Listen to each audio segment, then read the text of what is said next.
So we're back. Thanks for joining us again. And today we get to talk about probably the best subject that we could possibly imagine, which is cell division. And so we're going to focus today on mitosis with a portion of meiosis in the end, and going through several key events that happen during cell division. The DNA replication, how do you duplicate the information? Chromosome segregation, how do you distribute these physical units of DNA? Cytokinesis, how do you divide a cell in two? And then we'll also discuss variations on cell division, particularly during meiosis.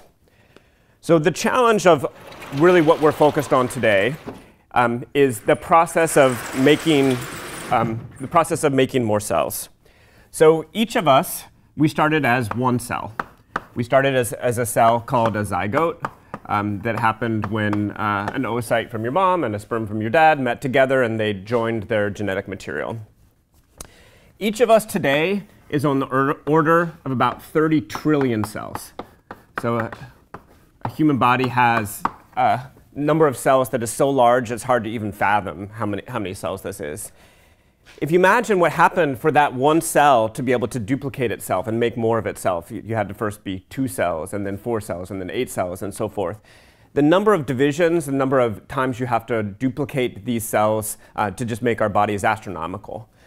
And if you imagine even sort of what's happening today as we lose cells, our skin sloughs off, or we need to make more blood cells, we need about 50 billion cell divisions each day, duplication events, just to be able to replenish the cells in our body. So this is a very large number of cells that need to divide at any given moment. And really, what we're going to focus on is just essentially one of these events, but you can imagine, again, how many are happening at any given time. And particularly, my spelling is going to be atrocious with no one in the audience to correct it. But really, what we want to do is take one mother cell, so we'll refer to as the starting cell as a mother cell, and we want to convert this into 2 daughter cells. So these don't have to be equivalent, and we'll see that when we study and look at meiosis later. But often these cells that are made are going to be the same as the cell that they came from. And so these daughter cells can be, in many ways, twins, 2 nearly equivalent daughter cells. And so if you imagine what this process is, we've talked a lot about the nature of a cell in this course, and the membranes, the organization, the things that it needs to have and to be able to do. And each one of those things has to be duplicated and distributed during this. And so if you were, for example, imagine all of the organelles that you've heard about in the first set of the course, the mitochondria, the Golgi, the ER, all of these need to be distributed such that they show up in those new cells that are formed. So there's a lot of cells, a lot of processes that need to occur to achieve this. Today we're going to really focus on particularly transitioning that information. And so the chromosomes, for example, that constitute the instructions that each of our cells have, is that information passed and distributed to the new cells? But just keep in mind that really any physical structure that exists within a cell needs to be distributed to the 2 new cells that are formed. So what do you need to achieve this? What do you need to be able to do cell division?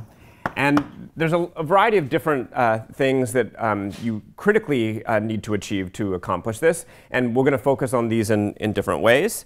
And the first thing that you need to do is to grow. So we need to grow sufficiently that if you imagine, again, all of those factors, you need to have enough protein. You need to have enough membranes.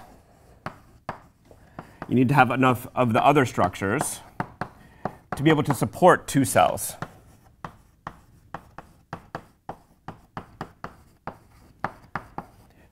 So if we're going to take one and really just split it in 2, break it in half, we need to have sufficient amount of things that those new cells that are formed are large enough and capable enough for having their normal function. And so we're going to talk about the different phases for this, but this is a really central thing that needs to happen. So as I said, we're going to focus on the information content of the cells, and particularly how you distribute the chromosomes.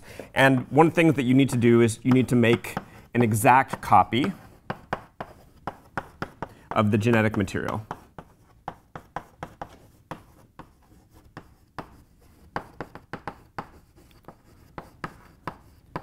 So we have a lot of DNA in our cells, and that DNA really provides the blueprint and the instructions for anything that happens. And so every time we make a new cell, we need to make sure that every single one of those 30 trillion cells in our body has all of that genetic material so that it can function and have the correct information to act. And clearly, screwing up that process could be really catastrophic for the way the cell behaves.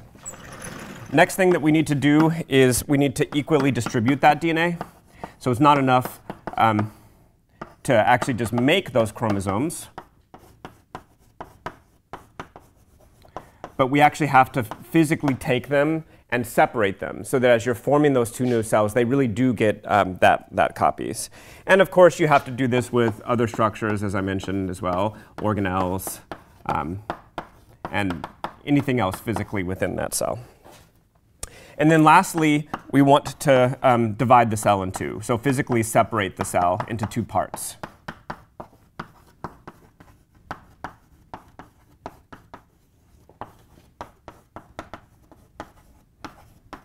So for today's lecture, we're going to focus on those physical events. We're going to talk about what you actually need to achieve, and particularly the molecular players that underlie that. How do you make DNA? How do you distribute the chromosomes? How do you divide a cell in two?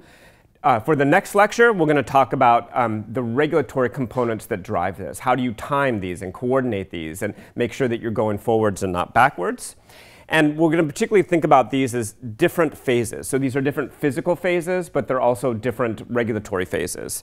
And so we'll refer to these growth phases, for example, as G phases, standing for growth. And so particularly this G1 phase that we'll talk more about in the next lecture is a key point where you need to make sure that you've sufficiently grown to enable the ability of a cell to divide.